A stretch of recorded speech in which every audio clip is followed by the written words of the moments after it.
कुंडमळ्याची दुर्घटना लेट लतीफीमुळे झाली। मर्जीतल्या ठेकेदाराला कंत्राटासाठी विलंब झाला का? कुंडमळा पुलाची वर्क ऑर्डर पेनानं का लिहिली? काय म्हणते कुंडमळ्याची फाईल?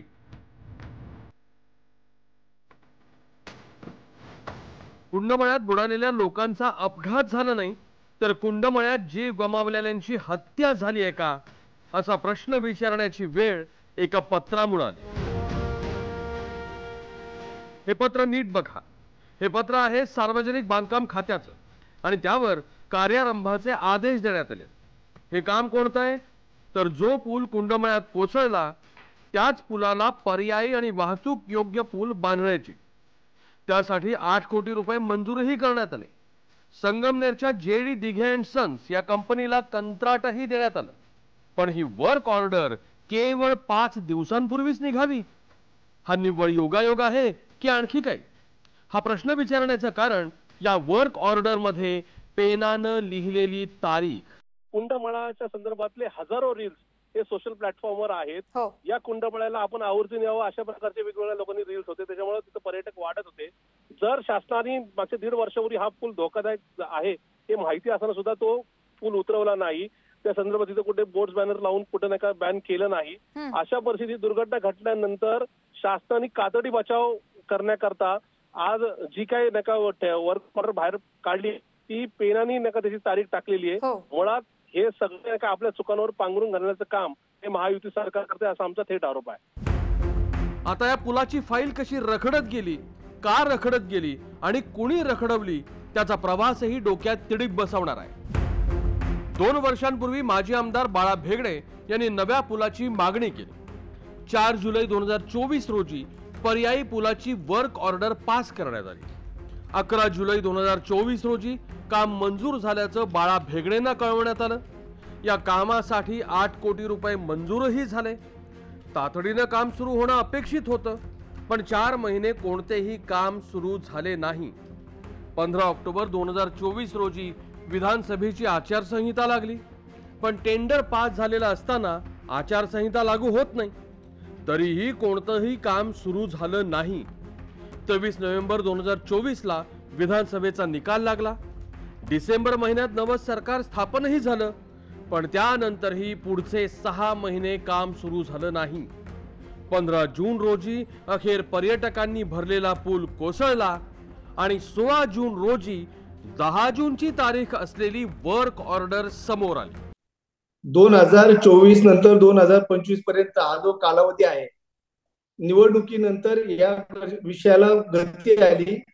सार्वजनिक बांधकाम विभागाच्या माध्यमातून त्या ठिकाणी 27/5/2025 ला या संदर्भातल्या निविदा करण्यात आल्या आणि 10 जून 2025 ला याची वर्क ऑर्डर देखील त्या ठिकाणी संबंधित जो कोणी ठेकेदार असेल त्याला देण्यात आली। जरी ठेकेदाराला आता त्याची वर्क ऑर्डर मिळाली असेल, परंतु गेल्या 6 महिन्याचा कालावधी जर पाहिला तर 6 महिन्यात काही नवीन पूल त्या ठिकाणी लगेच उभा राहणार नव्हता, परंतु जुन्या पुलाची प्रशासनाने देखील त्या ठिकाणी गंभीरपणे काळजी घ्यायला पाहिजे होती, जेणेकरून दुर्दैवाने अशा स्वरूपाची पूल एकतर बंद करणं गरजेचं होतं, पण तुम्ही म्हणताय की आजूबाजूला शेतकरी होते।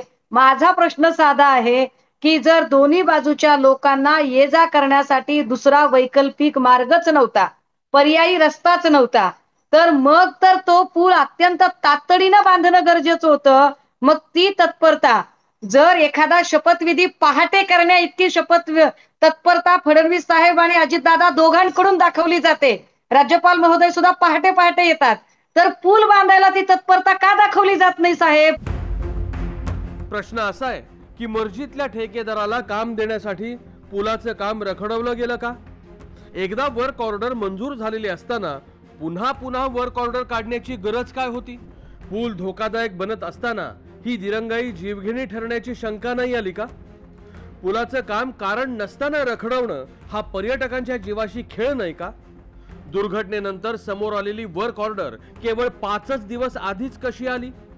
नेते आणि अधिकाऱ्यांना वाचवण्यासाठीच आधीच्या तारखेनं वर्क ऑर्डर काढली तर नाही ना? वर्क ऑर्डर वरचा बाकीचा मजकूर प्रिंटेड, पण तारीख पेनानं का लिहिली? जिल्हाधिकाऱ्यांनी हा जो पूल आहे हा धोकादायक आहे अशा प्रकारची घोषणा केली होती. गावकऱ्यांनीही तिथे पाटी लावली होती की हा पूल धोकादायक आहे. दुर्दैवाने पर्यटक त्या ठिकाणी आले, काही प्रमाणात अनेक वेळा अशा गोष्टींकडे फार लक्ष आपण देत नाही, म्हणजे कोणाची चूक नाही आहे त्याच्यामध्ये. आम्हाला या पडताळणी दरम्यान एक नवीन माहिती कळाली आणि त्याची आम्ही पडताळणी सुद्धा केली. ही माहिती अशी की राज्यभरातल्या सर्वच जिल्ह्यामध्ये PWD अंतर्गत महा PWD या पोर्टलवरती टेंडरची सगळी प्रक्रिया, म्हणजे टेंडर प्रकाशित होणं, वर्क ऑर्डर निघणं, ते कोणाला मिळालं हे सगळं कळतं. फक्त पुणे जिल्हा त्याला अपवाद आहे. पुणे जिल्ह्यातल्या PWD अंतर्गत असलेल्या कोणत्याही कामाची ऑनलाईन माहिती उपलब्धच होत नाही पुणे जिल्ह्यात. प्रश्न असा आहे की आपल्याकडे जीव गेल्याशिवाय दुरुस्तीच्या कामाला सुरुवात होऊच शकत नाही का? प्रकल्पाला बळी दिल्याशिवाय कामाला वेग येऊच शकत नाही का? प्रश्न हा पण आहे की जर पूल धोकादायक होता, जर पूल गंजलेला होता, जर पूल तुटलेला होता, जर पुलाच्या बांधकामाची वर्क ऑर्डर निघाली होती, तर तो पर्यटकांसाठी आणि प्रवाशांसाठी कायमचा बंद का केला नाही? चलता है चलने दो या ॲटिट्यूडमुळे किंवा त्याला काय होतंय या बेफिकिरीमुळे आणि आपल्याच मर्जीतल्या लोकांना कंत्राट देण्याच्या हावरेपणामुळे 4 निष्पापांचा बळी केलाय.